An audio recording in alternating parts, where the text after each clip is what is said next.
Couple of years ago, 2.5, I wrote a blog post called Apotheosis Initializer. And it was a tongue in cheek nod to AI, but also to a theme that appears in every major religion going back through history, which is this idea of apotheosis, raising man from mortality to godhood. And literally, it appears everywhere. Greek and Roman mythology, Egyptian mythology, it's in Christianity, Buddhism, non-duality, Zen, all over the place.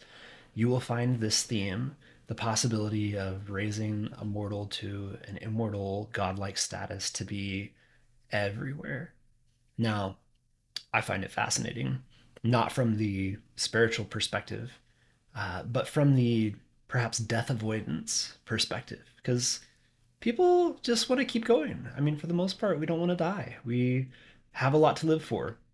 I realize not everybody, but for the most part, people are not rushing towards death. They're resisting it. Now, the reason I wrote this post, Apotheosis Initializer, uh, and if you're curious, was because I had something very specific in mind with what's going on with AI. And it was kind of the nexus of a few different things that I'd been reading and thinking about. So I had been thinking about what this means in the context of like longevity research and improvements in health span and lifespan. And I was thinking about it from the perspective of like full immersion virtual reality and alternate worlds, mind uploads, brain computer interfaces, all this sci fi stuff that I've been reading about since I was a kid.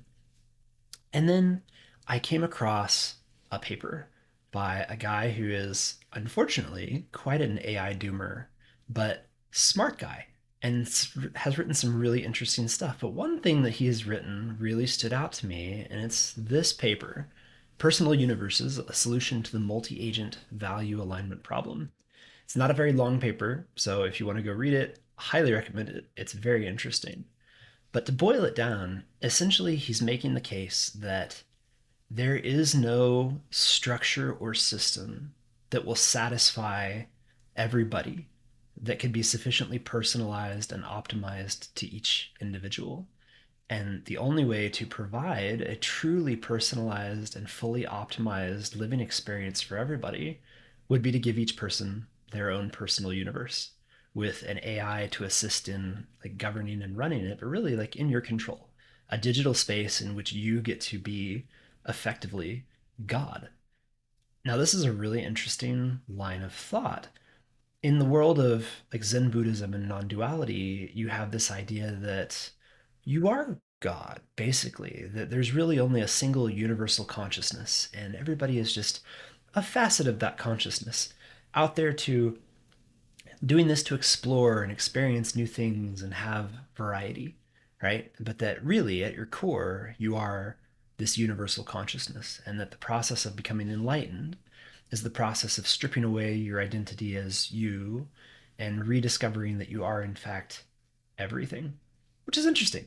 And I read this book called "This Spiritual Enlightenment: The Damnedest Thing" by Jed McKenna, which really I think is probably the single best book that explores this concept of enlightenment. But as I poked at that, had experiences with psychedelics, thought about consciousness and the nature of reality, I came to a couple of conclusions. One is that while the universal consciousness thing is interesting, I don't think it's terribly likely.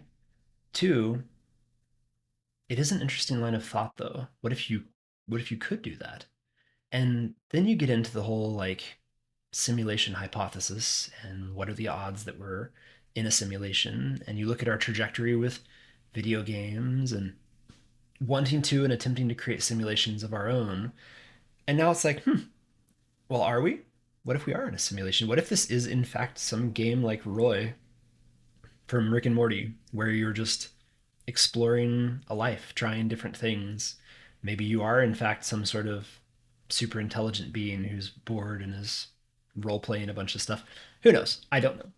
But what I found interesting about this entire thing is that we are approaching a point technologically where this is not outside the realm of possibility. And when I'm saying not outside the realm of possibility, I'm talking probably within the next 20 to 30 years, maybe less. There's a few things that would need to happen to make this feasible. But in all of my research into consciousness and neuroscience and understanding what's happening with AI and technological progress, I think there's only a handful of things that we need to knock out to actually make an idea like personal universes feasible.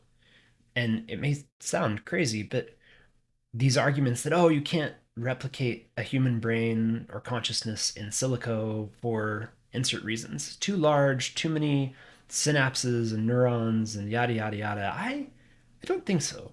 There's actually a neuroscientific case of a dude who like 90% of his brain had liquefied, and while he wasn't very intelligent, he was still pretty normal and carrying on a normal life. So it would seem obvious that a significant portion of what's rattling around up here is not strictly necessary for what we are, who we are. So let's make the assumption that all of the things about us that make us human, that make us us, could actually be compressed. Maybe we only need 1% or a tenth of a percent of the space or the architecture that we currently have. Maybe we don't need all that we have. And then think about all the components. Like, would it be all that hard to break down the brain into pieces and subsystems and say, all right, well, we'll create little variations of each of these things that serve those function with less complexity? Because, quite frankly, evolution, despite all of the anthropomorphic language used around evolution, is not intelligent and is not designing.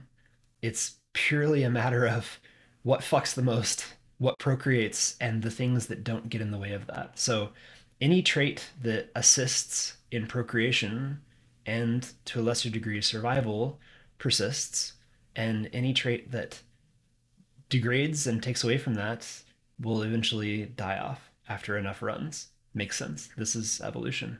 But what people seem to miss is that a lot of things come along for the ride when they are not sufficiently detrimental. So if a thing is there and it doesn't necessarily help procreation, but it doesn't really hurt it either, it can just come along for the ride. Nature will reuse it. Like, our bodies are terribly inefficient. We have all kinds of evolutionary holdovers that are of no use. Some of them have been hijacked and used for other purposes, but certainly not all of them. So we were not built or optimized by a highly efficient algorithm or being. We evolved largely from chance based on what fucked more or less and what didn't get in the way of fucking. And that's really that. So there's room for optimization. So I am of the mind that we could take all of the things that make us us and compress them into a much lighter weight package and then load that into a virtual universe of sorts, a place where you get to be God, have whatever experience you want without harming anybody else, have whatever experience you want without being harmed or irritated by anybody else, having the ability to maybe share portions of that with other people. I think there's a lot of really interesting optionality here, but I think of this concept, this apotheosis initializer, of essentially turning us into these digital gods in our own playgrounds as the most logical path long term. And I think this for a bunch of reasons, but if you actually follow the trajectory of advancement in user interfaces and user experience, it's obvious that user interface gets smaller and lighter and easier over time, effectively fading into the background, becoming more and more intuitive and less abstracted from our natural method of interface. And so if you think of it that way, the optimal interface is no interface, an environment where you are entwined with the technology in such a way that it's a seamless experience. And then two, there's this aspect of human minds and playfulness. Like, we love games. Almost everybody on the planet plays games of some sort. Vast majority of people, we're wired for playing. We're also wired for novelty and exploration for the most part. And so I think if you could give people an environment where they could explore and experience in a near infinite way, I think that'd be amazing. So it's a future that I want to see. And it's the future that I am hoping for. One where you could upload your mind into a digital universe and live for as long as you want, doing basically whatever you want. And Maybe there's some sort of a central place, internet style, where you can share ideas and get new ideas and find modules and try things. But essentially, like, yeah, I love this idea of personal universes. And that's one of the big reasons why I'm so excited for what's happening with artificial intelligence, because I see it as an absolutely critical step towards doing that in my lifetime. I mean, I think we'll get there eventually, one way or another, if we don't manage to destroy ourselves along the way. But I think AI will speed up that process greatly and makes it potentially viable in my lifetime. And that to me is tremendously exciting because, I mean, just with what I know right now, I could come up with a list of things to occupy me for millennia. There are so many things that I would love to do and experience, and I do and experience as much as I can. I read, I watch movies, I play games, I travel, I try new things. Like, but I just there's no way that I will have enough time in my lifetime to do even a fraction of the things that I would like to, and I would love to have more time to do so. And I don't buy into the religious twaddle of an afterlife, as comforting as that would be. It's just a antiquated form of death avoidance, and I'm not a fan. And I think that rather than rely on some mystical, mostly completely unproven and very largely disproven concept, I just I don't think so. I would rather rely on human ingenuity and technology because that we can actually see and measure, and we have a long track record of using technology to improve the lives of people. And I think we're at a point where the pace of this technological change is going to enable stuff like this. It'll enable living longer, living healthier, immortality in a variety of ways, the ability to create a virtual world, personal universe, upload your mind, experience all sorts of things. And so I want to see where this goes and I want to be a part of it. But anyway, I'll include links in the description to the Personal Universes paper and my post, Apotheosis Initializer. If you have any questions, I would love to hear them in the comments. But I, for one, hope this is where we're trending. Cheers.